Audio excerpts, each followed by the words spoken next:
এর মধ্যে সম্রাট ভাই আপনি আছেন, আপনি যদি অনুগ্রহ করে আপনার মতামত বা প্রশ্ন জিজ্ঞাসা যাই থাক আপনি যে জানাতেন।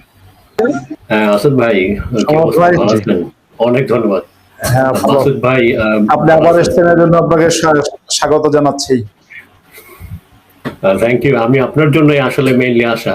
আর আসাদ ভাইয়ের সাথে ওই ইনস্টাগ্রামে কথা হয়েছে, মানে কথা কি আর কি মেসেজ চালাচালি হয়েছে।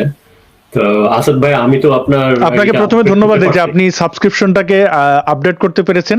অনেক ধন্যবাদ। আপনাদের এই অল্প অল্প সাপোর্ট থেকে আমাদের আসলে অনেক সুবিধা হয়। মানে অর্থ তো সবকিছুর খুব একটা গুরুত্বপূর্ণ বিষয়। ইসলামপন্থীরা যেভাবে একদম ওপেনলি ডোনেশন চালু করেন, আমরা তো সেটা পারি না। আমার আরো ইচ্ছা আছে যে আপনাকে মেইনলি আমি মানে ব্র্যাগিং করতেছি না, আমি রিচ না, ঠিক আছে, আমার অনেক টাকা পয়সা নাই, মানে আমি গরিব, তারপরও মানে যতটুকু আমি মানে দিল থেকে চাই যে আমার যাই আছে তা খরচ করতে, আমার কোনো সঞ্চয় নাই।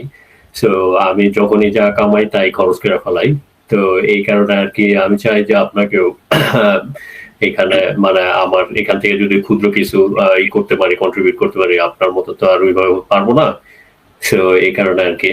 আসাদ ভাই, আপনি কি একটু এই যদি আপনার যদি ই থাকে, সুযোগ থাকে, আপনি কি একটু আপনার মেম্বারশিপের অপশনে যা দেখবেন যে আমারটা কি মান্থলি ই করা হয়েছে কিনা। কারণ আমি যখন আপগ্রেড করছি তখন আমাকে শো করছে যে আপনার পূর্বের মানে আমার যে মেম্বারশিপটা ছিল ওইটা থেকে মানি ডিডাক্ট করে বাকি টাকাটা কাটছে। এখন আমি বুঝতেছি না যে এটা কি কন্টিনিউয়াসলি নাকি এক মাসের জন্য কাটছে, কোনটা আমি বুঝি নাই আসলে। এটা বোধহয় দেখা যায় না। আমি শুধু দেখছি গত লাইভে আমাদের যে আমার সাবস্ক্রিপশনের যে সংখ্যাটা ছিল সেটা অনেকটা বেড়ে গেছে। আমি সবার কাছে কৃতজ্ঞ, আমি নাম ধরে আর বলছি না। তো আমি একটু চেক করব এবং একটু যদি এখানে বলিও যে যেমন ধরেন সাবস্ক্রিপশন, যেমন ইসলামপন্থীরা তাদের এই যে ডোনেশন চ্যারিটির অনেক ইয়ে আছে। তাদের এই যে একটা ওয়াজ মাহফিলে 1 ঘন্টা তারা 8-9 লাখ টাকা নেয়। টাকাটা নিয়ে করে কি? তারা জিহাদি কার্যক্রমে বা নিজের ব্যক্তি বিলাসিতায় ব্যয় করে। আমরা চেষ্টা করি, যেমন এই যে মাসুদ ভাইয়ের আগে সাউন্ড সিস্টেম খারাপ ছিল, দিন দিন ডেভেলপ করছেন। মাসুদ ভাইকে আপনারা যদি সাপোর্ট করেন তাহলে কি হয় দেখেন, আমি ব্যক্তিগতভাবে আমি যেখানেই থাকি আমি পুরোনো কাপড় কিনে পড়ি। এখানে আমি ওই $30-40 দিয়ে আমি কাপড় কেনার সামর্থ্য নেই। এগুলো ভারত থেকে জামা আনা 200 টাকা 300 টাকা দামের, আমরা এগুলো এফোর্ড করতে পারি। তো আমি চেষ্টা করি পুরোটাই টেকনোলজিতে একটা স্বচ্ছ আউটপুট, ভালো লাইট, ভালো ক্যামেরা, ভালোভাবে প্রেজেন্ট করার। কারণটা কি, আপনারা যেন বিরক্ত না হন। সাউন্ড যদি খারাপ থাকে, ধরেন আমি যত গুরুত্বপূর্ণ কথা বলি না কেন, শব্দ ভালো না থাকলে, ভালো দেখা না গেলে, ভালো ইন্টারনেট কানেকশন না থাকলে, ভালো ডিভাইস না থাকলে আপনারা দেখতে পাবেন আটকে যায়, আপনাদের সময় ব্যয় হবে। তো সেই জিনিসগুলো ডেভেলপ করার চেষ্টা করি। তো এটা হচ্ছে যে মৌলিক পার্থক্য ইসলামপন্থীদের সাথে বা অন্য যে কোনো ধর্মীয় গোষ্ঠী, মন্দির মসজিদে আপনারা যেখানে চাঁদা দেন, আমরা বলি না যে আপনারা আমাদের ওইভাবে চাঁদা দেন, বাট একটা তো শক্তির বিরুদ্ধে ফাইট করতে হইতেছে, এবং করতে গেলে অনেক কিছুতে অনেক জায়গায় আমরা অনেক প্রফেশনাল নিয়োগ করতে পারবো আমাদের হাতে টাকা থাকলে। যেমন এখন আমরা হাতরে বেড়াই, যেমন মাসুদ ভাই, আমি একটা উদাহরণ দিই। মাসুদ ভাই যে ছোট ছোট ভিডিও তৈরি করতে পারেন না বা আপলোড করতে পারেন না কারণ ওনার এডিটর নাই। পিনাকি ভট্টাচার্যের দিকে তাকান, সে কি ভিডিও নিজে এডিট করে না, সে জাস্ট রেকর্ডটা করে তার মুরিদদের দিয়ে দেয়। লেন্থ থাকে, মানে মুরিদ না, অবশ্যই যে তার ভিডিও এডিটর, সে টাকার বিনিময়ে এডিট করেন। হয়তো 1 ঘন্টার একটা ভিডিও রেকর্ডিংটাকে সে কেটে 10 মিনিটে আউটপুট দেয়, বিভিন্ন অ্যাসেট দেয়। তো এইটা আমরা এইভাবে স্বাবলম্বী হতে পারি। ইমরান বিন বশির ভাইয়ের ভিডিওগুলো এডিট করে দিচ্ছেন তার ফ্রেন্ড, তো আমাদের সেই হাফেজ এনাম ভাই।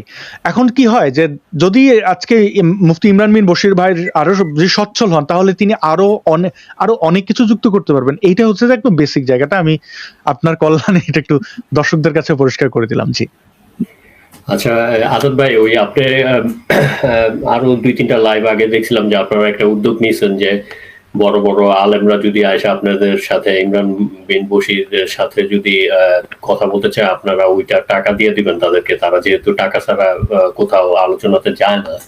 তো আমি আর কি ছোট মানুষ হিসেবে একটা করতে পারি, কথা দিতে পারি আপনাকে যে আপনি বলছেন যে আপনার ফ্রেন্ডদের সাথে কথা বলছেন যে 10 লাখ টাকা হইলেও দিবেন আপনি। তো ওইখান থেকে আমি হয়তো দেখা যেতে পারে যে 20% বা 30% আমিও কন্ট্রিবিউট করলাম, যদি তারা আসে তাহলে আমি কন্ট্রিবিউট। Thank you. ওই জিনিসটা আমাকে দুইজন আমার ফ্রেন্ড মাসুদ ভাই চিনবেন, তারা বলছেন যে ঠিক আছে 10 লাখ টাকা আমরা এই 2 বন্ধু দিয়ে দেব। তারা রাজি হইতে বলো, সে যদি বলে আগে অ্যাডভান্স দিতে হবে, তারা তো ওয়াজ মাহফিলে যেরকম আগে টাকা না নিয়ে যায় না, তারা একটা 20-30% আগে অ্যাডভান্স নেয়, মানে বুকিং নিশ্চিত করে আর কি। তো ক্যাপ নিশ্চিত হ্যাঁ, করে। যদি অ্যাডভান্স নেওয়া লাগে তা আমি দিয়ে দিলাম। হ্যাঁ, অ্যাডভান্স ওনারাই বলছে আমরা সরাসরি পাঠিয়ে দেবো তার অ্যাকাউন্টে। সো ওইটা রেডি আছে, মানে তারা যদি আসে, ইমরান বিন বশির ভাই তো চ্যালেঞ্জ করেই যাচ্ছেন, মাসুদ ভাইয়ের সাথে তো আসলোই না। এখন ভাবলাম ইমরান বিন বশির ভাইকে তারা যেটা মনে করছে নতুন নাস্তিক, আসলে তো ইমরান বিন বশির ভাই নাস্তিকও নন, এবং তিনি কোনো যুক্তি তর্কের লোক নন। তো স্বাভাবিক আলোচনা, প্রশ্ন করুন, প্রশ্ন উত্তরগুলো পাইলে আমরা একদম পুরো মানে তাদের ভাষায় নাস্তিকদের দল, সেই দল আমরা চলে যাব ইসলামের ছায়াতলে। তো ছায়াতলেও নিতে চায় না ভাই। এখন আপনি টাকা দিয়ে করবেন কি, তারা তো আসতেছে না, কি তার মধ্যে আপনি টাকা ডালবেন? আচ্ছা, মাসুদ ভাই, আমি একটা কোশ্চেন আপনাকে করতে চাই এই হিটলার সম্বন্ধে, যদিও ইসলাম রিলেটেড আর কি। হিটলার আমি একটা দেখছিলাম যে হিটলার তো যেহেতু 6 মিলিয়ন ইহুদি মারছে, হয়তো বেশিও মারতে পারে। তো হিটলারের যে মেইন কোশ্চেনটা আমি আপনাকে করব, তার আগে এই কোশ্চেনটা করতে চাই যে হিটলার আসলে ইহুদিদের উপরে এত বিদ্বেষী কেন ছিল? আমি যতটুকু জানি যে সে আর কি ইহুদিদের প্রোগ্রেস নিয়ে অনেকই ছিল, কিন্তু তাও না, প্রথম বিশ্বযুদ্ধ থেকে হিটলারের আগে থেকে তো ইউরোপের লোকজন কিন্তু ব্রিটিশরাও কিন্তু ইহুদিদের উপরে খ্যাপা ছিল, ঠিক না? আমি যদি ভুল না করে থাকি। তো হিটলার আসলে মেইনলি কেন ইহুদিদের উপরে এত খ্যাপা ছিল?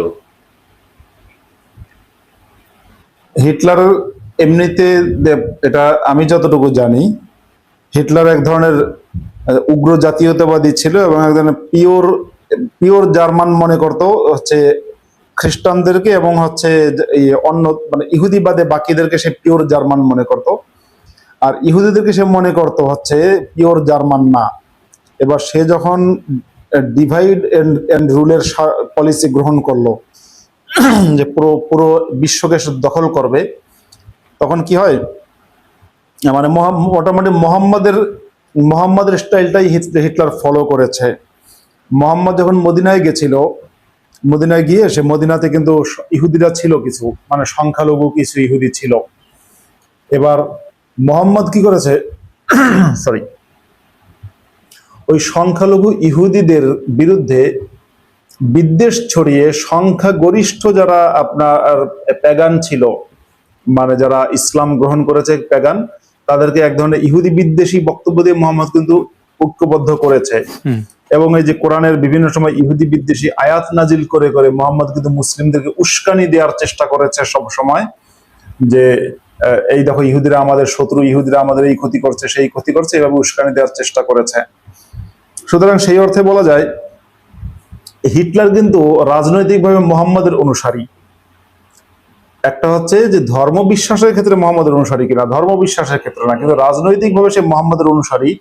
অর্থাৎ সে মোহাম্মদের যে জাতিকে ঐক্যবদ্ধ করা এবং ইহুদি বিদ্বেষ দিয়ে তারপরে ইহুদিদের উপর গণহত্যা পরিচালনা করা এবং ক্ষমতাকে পাকাপোক্ত করা, এই যে মোহাম্মদের কৌশল, হিটলার হুবহু তাই করেছে। এবং এক্ষেত্রে একটা জিনিস অনেকেই জানে না, হিটলারের একজন বেস্ট ফ্রেন্ড ছিল, মানে হিটলারের এলাই, হিটলারকে খুব পছন্দ করতো, হিটলারও তাকে পছন্দ করতো। তার নাম হচ্ছে মুফতি আমিন আল হুসেইনি। মুফতি আমিন আল হুসেইনি হচ্ছে দ্বিতীয় বিশ্বযুদ্ধের সময়ে বা তার আগে থেকেই সে হচ্ছে তৎকালীন যে প্যালেস্টাইন অঞ্চল, মানে জেরুজালেম, প্যালেস্টাইন, ওই অঞ্চলের মধ্যে সে ছিল সেখানকার গ্র্যান্ড মুফতি ওই অঞ্চলের, মানে মুসলিমদের প্রধান মুফতি ছিল মুফতি আমিন আল হুসেইনি। সে কি করলো, হিটলারের দেখা দেখি ইহুদিদের হত্যা করার উদ্দেশ্যে আপনার মুসলিম এসএস বাহিনী গঠন করলো। হিটলারের যেমন এসএস বাহিনী ছিল যাদের কাজ ছিল ইহুদিদের হত্যা করা, ওই আমিন আল হুসেইনিও মুসলিম এসএস বাহিনী তৈরি করেছে, এবং সে মধ্যপ্রাচ্যে এবং পূর্ব ইউরোপের কিছু দেশে যেখানে মুসলিমরা কিছু সংখ্যক ছিল তাদেরকে নিয়ে মুসলিম এসএস বাহিনী তৈরি করেছে, এবং ওদের কাজ ছিল ইহুদিদের হত্যা করা এবং হিটলারের সৈন্যদের কাছে ইহুদিদের সম্পর্কে ইনফরমেশন পৌঁছে দেয়া। তাহলে হিটলারের এই যে আপনারা দেখতে পাই হিটলারের ইহুদি বিদ্বেষ, এটা কিন্তু মোহাম্মদের কপি বা মোহাম্মদ থেকেই হিটলার শিখেছে বলে আমার ধারণা। ওকে, ধন্যবাদ মাসুদ ভাই। সম্রাট ভাই, আশা করি আপনি আপনার প্রশ্ন ইয়ে পেয়েছেন। মাসুদ ভাই, আমি একটা সম্পূরক এখানে একটা করতে চাই যে প্রথম বিশ্বযুদ্ধের পরে ব্রিটিশ কোন এক প্রধানমন্ত্রী, আমি পড়ছিলাম আরো আগে একটা রিপোর্ট ব্রিটেনেই, তো ওই প্রধানমন্ত্রী পার্লামেন্টে বলছিল যে তাদের ব্রিটেনে কি বলে যে শুধু ব্রিটেনেই না, ইউরোপ, পুরা ওয়েস্ট ইউরোপে ইহুদিদের মানে ইহুদিদেরকে প্রবলেম হিসেবে ধরা হইতেছে, যে আসলে এটা ছিল ইউরোপিয়ানদের প্রবলেম, ইহুদিরা। তো এটা কতটুকু সত্যি? না, এটা সত্যি না, না এটা সত্যি না। এটা হচ্ছে মুসলিমদের মধ্যে একাংশ প্রচার চালায় যে ইউরোপীয়রা তাদের দেশ থেকে ইহুদিদেরকে ঝামেলা মনে করেছে, তাই ইহুদিদেরকে তাদের দেশে তাড়িয়ে দিয়ে ওই মধ্যপ্রাচ্যের জায়গা করে দিয়েছে। এটা মুসলিমদের প্রচারণা। তো যদি তাই হতো, তাহলে আজকে আপনার ইউরোপের দেশগুলোতে, আমেরিকাতে, তারপরে আপনার অস্ট্রেলিয়াতে এত ইহুদি কিভাবে থাকে? আমেরিকাতে এত ইহুদি কেন? ইউরোপের দেশগুলোতে এত ইহুদি কেন? জার্মানিতে এত ইহুদি আছে, মানে বিরাট একটা সংখ্যা, বিরাট সংখ্যক ইহুদি জার্মানিতেও আছে। কেন আছে? ইহুদিদেরকে যদি তারা সমস্যা মনে করে এবং ইহুদিদেরকে যদি তারা তাড়িয়ে দেয়, তাহলে কেন তারা আপনার তাদের দেশে ইহুদিদের রেখেছে এবং যথেষ্ট ভালো অবস্থানে আছে। আজকে পুরো ইউরোপ, পুরো আমেরিকার মানে ব্যাংকিং, মিডিয়া, অনেক কিছুই ইহুদিদের নিয়ন্ত্রণে, সায়েন্স, টেকনোলজি, অনেক কিছুই কিন্তু ইহুদিদের নিয়ন্ত্রণে। সুতরাং এটা হচ্ছে আপনার মুসলিমদের মিথ্যা প্রপাগান্ডা। কিন্তু আমার যেটা ধারণা, ইহুদিদেরকে যে কারণে আপনার জেরুজালেমে ওরা স্থান করে দিয়েছে, যেটা এটা যে ইহুদিরা 1400 বছর ধরে, তাদের তো একটা ধর্ম বিশ্বাস, তাদের তো একটা কেবলা আছে। মুসলমানদের যেমন কেবলা আছে মক্কা, মুসলমানদের আবার দ্বিতীয় আর একটা তীর্থস্থান আছে মদিনা। তা মক্কা মদিনা দুইটা তীর্থস্থান তাদের, যে দেশে ইসলামের জন্ম, মুহাম্মদের জন্ম, সেই দেশে আছে এবং সেটা মুসলিমরাই সেখানে তাদের ইবাদত বন্দেগী করতে কেউ কোনো বাধা দিচ্ছে না। এখন ওখান থেকে কোন এক রাতে মোহাম্মদ 5 বার উম্মেহানির উপরে চড়ে বসেছে, আর সেই কারণে 5 ওয়াক্ত নামাজ ফরজ হয়ে গেল, আর মোহাম্মদ দাবি করলো আমি তখন ইহুদিদের সেই জেরুজালেমে গেছি, এবং সাথে সাথে দাবি হয়ে, তার সাথে সাথে হয়ে গেল এটা আমাদের। মজার বিষয় হচ্ছে মোহাম্মদ নিজেও কিন্তু বলেনি যে তোমরা জেরুজালেম দখল করো। মোহাম্মদ নিজেও কিন্তু ওই অঞ্চলটাকে দখল করতে বলেনি। এটা হচ্ছে কিছু কিছু মোহাম্মদের ইহুদি বিদ্বেষী বক্তব্য ছিল। ইনফ্যাক্ট হিটলার যে পরিমাণ ইহুদি বিদ্বেষী বক্তব্য দিয়েছে, মোহাম্মদ দিয়েছে তার থেকে 5 গুণ বেশি। তারপরও পশ্চিমারা হিটলারের সমালোচনা করে, মোহাম্মদের সমালোচনা করে না। এটা কেন করে না কে জানে, আমি জানি না। মানে মোহাম্মদে কি মধু খুঁজে পেয়েছে নাকি মুসলিম তোষণ, জানি না। হিটলারের পক্ষে কথা বললে কোনো সমস্যা হয় জার্মানিতে বা ইউরোপের দেশগুলোতে, মোহাম্মদের পক্ষে কথা বললে সমস্যা হয় না। আরে মোহাম্মদ, মানে হিটলারের মধ্যে যে পরিমাণ ঘৃণা ছিল, সেই ঘৃণাগুলোকে যদি আপনি 10 দিয়ে গুণ দেন, তাতে যা হবে মোহাম্মদের একার মধ্যে সেই পরিমাণ ঘৃণা ছিল ইহুদিদের বিরুদ্ধে এবং পুরো বিশ্বের অমুসলিমদের বিরুদ্ধে। হিটলার তো মোহাম্মদের কাছে শিশু। মোহাম্মদ যদি ঘৃণার ওস্তাদ, হিটলার হবে তার ছাত্র। তো ইউরোপীয়রা দ্বিতীয় বিশ্বযুদ্ধের পরে আর কি দেখলো, ইহুদিরা 1400 বছর ধরে তাদের যে কেবলা, তাদের যে তীর্থস্থান, শেখার সেই অধিকার থেকে বঞ্চিত হয়েছে। আর সেই সময় ইহুদিদের উপরে এক ধরনের সিম্প্যাথিও তৈরি হয়েছে পশ্চিমাদের হলোকস্টের কারণে। তারা অনেক, তাদের হত্যা করা হয়েছে, একটা সিম্প্যাথি তৈরি হয়েছে, দিল ওখানে বসিয়ে, ঠিক আছে নে তোরা, তোদের যে কেবলা আছে সেটা তোদের ফিরিয়ে দিলাম। এবং এটাকে আমি অযৌক্তিক মনে করি না।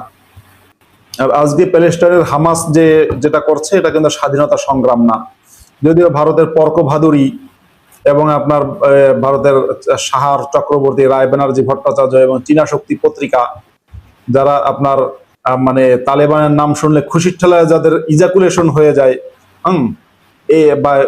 বা যাদের অর্গাজম হয়ে যায়, আমেরিকার সেই ছাত্রী, সেই মেয়েটা, মানে ভারতীয় সেই ছাত্রী যে আমেরিকায় গিয়ে হামাসের পক্ষে জিহাদ শুরু করেছিল, কি জন্য ভুলে গেলাম, যাকে আর কি আমেরিকা থেকে একজন নারী আছে, তখন আর কি সে পালিয়ে, এটা ব্রিটেন থেকে সম্ভবত শামীমা, কিন্তু না না শামিমা না, মুফতি ভাই, এটা আরেকটা, এটা হচ্ছে রঞ্জনী, আমার মনে পড়েছে, তার নাম হচ্ছে রঞ্জনী, রঞ্জনী কি যেন নাম, আমেরিকার একটা ইউনিভার্সিটিতে পড়তো, হামাসের পক্ষে সে ও, জঙ্গি মিছিল আচ্ছা। করেছে, সে রঞ্জনীর কিন্তু চুল, তার চুল কিন্তু আমার চেয়ে বড় না, মানে ধরুন একটা মেয়ে, তার চুল আমার চেয়ে বড় না, মানে চুল খুব ছোট করে রাখে, মানে খুবই বাংলাদেশে আধুনিক পোশাক মুমিনদের আশাক, ভাষায় কিন্তু সে শাহবাগী, হামাসকে সমর্থন করে। বাংলাদেশে আচ্ছা মুমিনদের ভাষায় শাহবাগী। মাসুদ হ্যাঁ ভাই, মাসুদ ভাই, শাহবাগী, কিন্তু হ্যাঁ হ্যাঁ হ্যাঁ ভাই। আপনার আম, হামাসের তো কি মানে হামাসকে গঠন করতে তো মোসাদের তো প্রথমে সাহায্য করছিল, মোসাদেরই তো হাত আছে প্রথমে হামাস গঠনের পিছনে। না এগুলো না শোনেন, এগুলো হচ্ছে কনস্পিরেসি থিওরি। যেমন অনেকে বলে যে পিনাকি ভট্টাচার্য ভারতের রয়ের দালাল, এখন কেউ কেউ বলবে যে হচ্ছে শেখ মুজিব হচ্ছে বিএনপির দালাল, কিংবা কেউ বললো যে হচ্ছে মানে যারা পৃথিবীতে এই কনস্পিরেসি থিওরি দেয়, যেমন আমাদের মাদ্রাসার একজন হুজুর আমাদের ক্লাসে বলছিলেন যে রবীন্দ্রনাথ ঠাকুর যখন দেখলো যে কাজী নজরুল ইসলামের বুদ্ধি বেশি এবং কাজী নজরুল ইসলাম নোবেল পুরস্কার পেয়ে যেতে পারে, তখন রবি ঠাকুর তার ভাগ্নি প্রমীলাকে নজরুলের পিছনে লেলিয়ে দিল, প্রমীলা নজরুলের সাথে প্রেম প্রেম করলো, তাকে বিয়ে করলো এবং তাকে ক্রমশ বিষ প্রয়োগ করে করে নজরুলকে দুর্বল করে দিল, যে কারণে নোবেল পুরস্কারটা নজরুল যখন পাবে তার আগে রবীন্দ্রনাথকে দিয়ে দিয়েছে। যে হুজুর এই কথাটা বলেছে সেই হুজুরকে যদি জিজ্ঞাসা করতাম, হুজুর রবীন্দ্রনাথ যে সময় নোবেল পুরস্কার পেয়েছে সে সময় নজরুলের বয়স ছিল কত? অনেক ধন্যবাদ মাসুদ ভাই। আমি এখনো মুসলমানদের, এখনো জি সম্রাট ভাই, আমার মনে হয় যে আসলে দেখেন কেউ কাউকে তার তৈরি করে না, আপনি যদি তৈরি হন তো যাই হোক আমরা ধন্যবাদ। জি আমি একটু কয়েকটা কমেন্ট পড়ি, আর ধন্যবাদ এই যারা জয়েন করেছেন, যেমন এখানে কয়েকজনের নাম একটু বলে দেন। অ্যানি, তিনি জয়েন হয়েছেন, এটা হচ্ছে মেম্বারশিপ গিফট। তারপরে আমলান দত্ত, আমি একটু দূর থেকে স্ক্রিনটা আমি পড়ছি, আমি নাম ভুল হলে আমাকে ক্ষমা করবেন। মিনা সিং, তারপরে বিজয়, বিনয় সাউ, আরো অসংখ্য মানুষ, আমি একে একে পড়ছি। জি সৌরভ ভাই, আপনি যদি প্রশ্নটা করেন আমি একে একে স্ক্রিনে দেখাচ্ছি। জি হ্যাঁ, না এটাই শেষ প্রশ্ন। এই হিটলার কে সম্বন্ধে যে বলা হয়, আমি উইকিপিডিয়াতে পড়ছি, যদি উইকিপিডিয়া রেফারেন্স হিসেবে কাউন্ট করা যায় না উইকিপিডিয়াকে, হিটলার কি হিটলার নাকি আরবদেরকে অনেক প্রেস করছে, আরবদের মেন্টালিটি নাকি, বা আরবদের যে ধর্মীয় মানে ইসলামিক যে মনোভাব, এটা নাকি সে অনেক প্রেস করছিল, এটা কি আসলেই সত্যি? এটা আসলেই সত্যি, এবং একটা বই আছে ইসলামিক ফ্যাসিবাদ, ইসলামিক ফ্যাসিবাদ বইয়ের অনুবাদ করেছি আমি, এবং আমার সাথে অনুবাদ করেছেন শ্রীজীব বিশ্বাস। বইটা পিডিএফ আছে, বইটা আরবি থেকে অনুবাদ করেছি আমি, আর শ্রীজীব বিশ্বাস করেছেন ইংরেজি থেকে, মানে বইটা অর্ধেক পার্ট করে আমি করেছি আরবি থেকে, উনি করেছেন ইংরেজি থেকে, পরে আবার ফাইনালি আমরা দুজন মিলে এডিট করে বইটা আছে, ইসলামিক ফ্যাসিবাদ আছে, এখন সংশয়.com-এও পাবেন বইটা, ইসলামিক ফ্যাসিবাদ। ওই বইতে লেখক হামেদ আব্দুল সামাদ যেটা লিখেছেন যে 1943 সালে বা 41 এরকম কোন একটা সময়ে জার্মানিতে বার্লিনে বিরাট একটা জায়গা বরাদ্দ দিয়েছিল হিটলার মুসলিমদের হাতে রাখার জন্য। ওই যে মুফতি আমিন আল হোসাইনের সাথে যোগাযোগ করলো, তখন মুসলিমদের জন্য একটা মসজিদ এবং ইসলামিক সেন্টারের জন্য একটা জায়গা বরাদ্দ করেছে, এবং এই মুফতি আমিন আল হুসেইনি সহ মধ্যপ্রাচ্যের যে সমস্ত র্যাডিক্যাল জিহাদি মুসলিম ছিল তাদের অনেক প্রশংসাও হিটলার করেছে। হিটলারের সাথে আমিন আল হুসেইনের বৈঠক হয়েছে বলেও আপনার দাবি করা হয়, বা ছবিও পাওয়া যায়, সম্ভবত বৈঠক হয়েছে। আর আমিন আল হুসেইনির সাথে হিটলারের যোগাযোগ ছিল নিয়মিত, তৎকালীন সময় তার ফোনে যোগাযোগ করার মানে এখনকার মতো এত সহজ ইন্টারনেট ছিল না, যোগাযোগটা কঠিন ছিল, কিন্তু যোগাযোগ হতো পত্র মারফত বা বিভিন্নভাবে যোগাযোগ হতো। এবং আপনি যেটা বলেন এটা ঠিক, যে হিটলার ইসলামিক সন্ত্রাসীদের প্রশংসা করেছিল। আচ্ছা, ঠিক আছে, অনেক ধন্যবাদ মাসুদ ভাইয়া, আর অনেক রাসেল ভাইয়া, ধন্যবাদ। অনেক ধন্যবাদ। ভালো থাকবেন, আর ইনস্টাগ্রামে হয়তো মাঝে মধ্যে মেসেজ নিশ্চয়ই নিশ্চয়ই নিশ্চয়ই যোগাযোগ ঠিক করবো। আছে, অনেক থ্যাংক ইউ, ধন্যবাদ। ভালো থাকেন তাহলে। জি ওকে, আপনাকে ধন্যবাদ। হ্যাঁ, ভালো থাকবেন। জি মাসুদ ভাই, হ্যাঁ আমি জানি না মাসুদ ভাই, আপনি আপনার চ্যানেলে ওই মেম্বারশিপ অপশনটা অন রেখেছেন কিনা ওটা চালু করে নেবেন। আমি আমার দর্শকদের করব যে আপনার পাশেও যেন থাকেন। এটা হয় কি যে মেম্বারশিপটা হয় কি প্রত্যেক মাসে আপনার ধরেন ৳১০০ আপনার মানে YouTube এখান থেকে কোনো টাকা নেয় না। এটা যারা ক্রিয়েটর তাদের কাছে এইটা প্রত্যেক মাসে আপনি যেরকম Netflix সাবস্ক্রাইব করেন এইরকমই একটা বিষয়। তাতে কি হয় আমাদের আমরা তো আসলে স্বাভাবিক মানুষের মতো হাঁটাচলা করতে পারি না, এটা সত্য কথা। পড়াশোনা করতে গেলে এমন ডিপার্টমেন্টে পড়াশোনা করতে হচ্ছে আমাকে যেখানে মুমিন নাই। মুমিন নাই কেন? মুসলমানদের প্রতি তো আমাদের বিদ্বেষ নাই। যে মাসুদ ভাই হাঁটা চলার ক্ষেত্রে সতর্ক থাকতে হয়। কারণ মুসলমান একজন দাড়ি টুপি পরে যেতেই পারে। কিন্তু তার মধ্যে কে জিহাদি কে না। সে শার্ট প্যান্ট পরাও জিহাদি হইতে পারে। তো সে এসে আমার একটা কোপ দিয়ে দিল। আমার সহপাঠী সে জানে আমার গতিবিধি, আমি কোথায় যাই, কোথায় পড়ছি। আমাদের আসলে অনেক ক্ষেত্রে আমি এখন আমেরিকা থাকলেও আর আমি ফ্রান্সে থাকলেও আমি যে দেশে থাকি না কেন আমাকে একটু নিরাপদ থাকতে হয়। সালমান মৌমিকাকে কয়দিন আগে মেরে ফেললো না? তার ঘরে ঢুকে মেরেছে। তাহলে আপনি ধরেন আপনি বাংলাদেশ থেকে আমেরিকাতে আসছেন, পড়াশোনা করতেছেন। আপনি অন্য একজনের সাথে বাসা শেয়ার করে থাকতে পারবেন। মানে হয় না একটা ৩ রুমের বাসা ভাড়া নিয়ে আপনারা ৩ জন স্টুডেন্ট থাকলেন। আমাদের সেটা করা যায় না। কারণ আমি যার সাথে বাসা শেয়ার করব তার কোন এক বন্ধু মোমেন এসে দেখলো আচ্ছা এখানে তো আসাদও থাকে। মানে আমি ধরেন এই যে স্টুডিওটা তৈরি করলাম, তো এটা তো সে দেখলেই চিনে যাবে। আচ্ছা সে দিল কোপ বা সে বইসা রইল কখনোই বাসা থেকে বাইর হয়। আমাদের আসলে যেখানেই থাকি যত নিরাপদ দেশে থাকি বিচ্ছিন্নভাবে থাকতে হয়। বিচ্ছিন্নভাবে থাকাটা যারা পশ্চিমে আছেন তারা জানবেন যে কতটা কঠিন, কতটা ব্যয়বহুল। এবং ওইটাই বলি যে মেম্বারশিপ সাপোর্টটা হচ্ছে আপনার ১ কাপ কফির মানে যারা পশ্চিমে আছেন তাদের জন্য ১ কাপ কফি, একদিনে ১ কাপ কফির একটা amount. Level 1, level 2, level 3, level 4 পর্যন্ত আছে আমার চ্যানেলে। মাসুদ ভাই এটা চালু করে নিতে পারেন। এই সাপোর্ট গুলো কি হয় আমাদেরকে এই যে মানে কাজ করতে গেলেও যে জায়গায় কাজ করবো এখানের জন্য মুমিন না থাকে এমন সেক্টরে যেয়ে কাজ করতে হয়। তো সেইরকম কাজ তো অ্যাভেলেবল না। এবং অনেক বিষয়ে আপনারা বুঝবেন আশা করি। বুদ্ধিমানের জন্য ইশারাই যথেষ্ট। তো এখন আমার এই লাইফটাকে আমি এই যে বাজিতে এই দাও বলে না যে এটার মধ্যে ফেললাম কেন? আমি তো বুঝে শুনেই ফেলছি। যুদ্ধের মধ্যে ফেলছি। যেহেতু ফেলছি কি আর করা? মানে মাসুদ ভাই আমি সেই মিস্টার সরকারকে আর পেলাম না। আপনি যদি তাকে হোয়াটসঅ্যাপে ফোন করে এই ফোনের স্পিকারটা যদি এখানে করতেন বা তার যদি হোয়াটসঅ্যাপ নাম্বারটা আমাকে দিতেন, আমি তাকে কল করে এখানে কানেক্ট করতে পারতাম। না, ওনার হোয়াটসঅ্যাপ আপনি এটা নাম্বারটা করেন। আমার কাছে এখন নেই, কিন্তু মেসেঞ্জারই যোগাযোগ হয়। আর হ্যাঁ, আমি লিঙ্কটা তাহলে আপনি আবারও তাকে দিয়েছি মেসেঞ্জারে ওনাকে, ফোন কিন্তু করে পাচ্ছি না।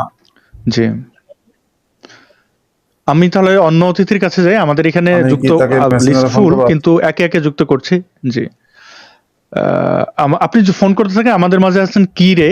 আমি ওই কিরে নাম গোপন রাখছেন। তো আমি আপনার কাছে জানতে চাই আপনার প্রশ্নটি শুনতে চাই। একটু বলে রাখি আর দর্শক বন্ধুদের অনেকে যারা জয়েন করতে চান তারা ভাবেন আপনার আইডেন্টিটি সামনে চলে আসলো কিনা। YouTube খুবই সেফ। এটা Facebook না যে আপনার প্রোফাইলে ঢুকে আপনি কোন এলাকায় বাড়ি কি, আপনার ছবি কি। YouTube এ কোনো প্রোফাইল পিকচারের দরকার হয় না। আপনি যেকোনো নামে YouTube চ্যানেল মানে এই YouTube অ্যাকাউন্ট খুলতে পারেন। খুলে আপনি যেকোনো নামে আপনি সাবস্ক্রাইব করতে পারেন। এইজন্য আপনার শুধু একটা মানে মেম্বারশিপ সাবস্ক্রিপশনের জন্য আপনার মাস্টার কার্ড বা ওই যে যেকোনো ধরনের ডেবিট কার্ড লাগে। আপনার না থাকলে আপনার আত্মীয়স্বজন কারোর থাকলে যে কারোর মাধ্যমে এটা করতে পারেন। ধরেন আপনি বাংলাদেশে আছেন, আপনার জয়েন অপশন নাই।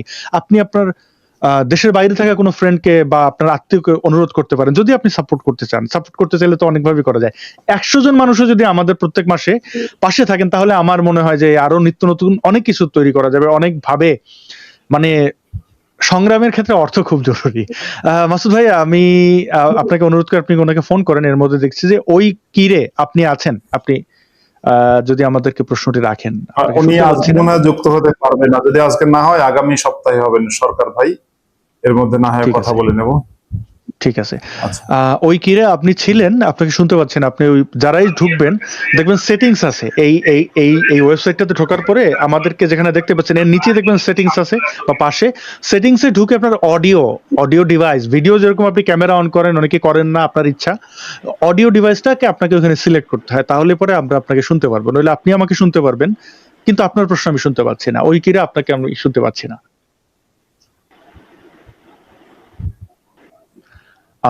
আমি অন্য অতিথির কাছে যাই। আচ্ছা, আমরা তো ওকে একটু 1 ঘন্টা 10 মিনিট হয়েছে, 1.5 ঘন্টার মধ্যে শেষ করলে ভালো হয়। জি জি, শেষ করে দেবো, বেশি না, আমরা ওই অ্যারাউন্ড 2 ঘন্টা 1.5 ঘন্টার মধ্যে শেষ করে ফেলার চেষ্টা করবো মাসুদ ভাই। তো আমি ওইটাই বলি মাসুদ ভাই, আপনি জয়েন অপশনটা চালু করে রাখেন, কারণ এটা খুব নিরাপদ একটা মাধ্যম। দেখা গেল আমাকে কেউ সাপোর্ট করতে চান, আপনাকে কেউ সাপোর্ট করতে চান, ব্যাংক অ্যাকাউন্ট লাগে, এই মানি ট্রান্সফারের জন্য যে দেশে আপনি থাকেন আমি থাকি সেইখানে অনেক প্যারা। ইউটিউবের মাধ্যমে হলে একটা আপনিও সেফ আমিও সেফ, কখনো এই ইউটিউব আইডি হ্যাক করা যায় না, মানে এবং হ্যাক করলে সেখানে কোনো ডেটা থাকে না, ইউটিউবে কারোর সাথে মেসেজ করা যায় না যে আপনি এটা হ্যাক করে কিছু সে পাবে, কিছুই পাবে না। সো ইউটিউব খুব এই ভালো। বিষয়টা যারা ফেসবুকে, এই বিষয়টা আমি জানি না, পরে আপনি আমাকে একটু শিখিয়ে দিয়েন। নিশ্চয়ই। তাহলে দেখেন মাসুদ ভাই, আপনি জানলেন যে আপনার এখানে সাবস্ক্রিপশনে মানে 50 জন মেম্বার আছেন, প্রত্যেক মাসে 50 জন মানুষ আপনাকে ভারতের টাকায়, আমি উদাহরণ দিচ্ছি, বা বাংলাদেশের টাকায় 100 টাকা করে আপনার তার অ্যাকাউন্ট থেকে আপনার অ্যাকাউন্টে অটোমেটিক চলে আসবে, ইউটিউব মাঝখানে কোনো এই জন্য টাকা নেয় না। তাহলে আপনি জানেন আপনার 5000 টাকা প্রত্যেক মাসে আপনার সমর্থকদের কাছ থেকে একটা সাপোর্ট আছে। তাহলে আপনি এই যে একটা সুন্দর চেয়ারে বসে আছেন, আপনি একটা ভালো, আপনাকে কেউ হয়তো গিফট করেছে একটা লাইট, ক্যামেরা, আমি তো জানি আপনি কত মানবেতর জীবনযাপন করেন। তো এইভাবে কি হয়, নতুন নতুন ডিভাইস আরো অনেক কিছু অ্যাড করা যায় যেন আমরা নিরবিচ্ছিন্নভাবে এই কার্যক্রম চালিয়ে যেতে পারি। আমাদের আমরা তো মানুষের জন্যই করছি। তো এইটাই আমি আপনাকে নিশ্চয়ই বলবো।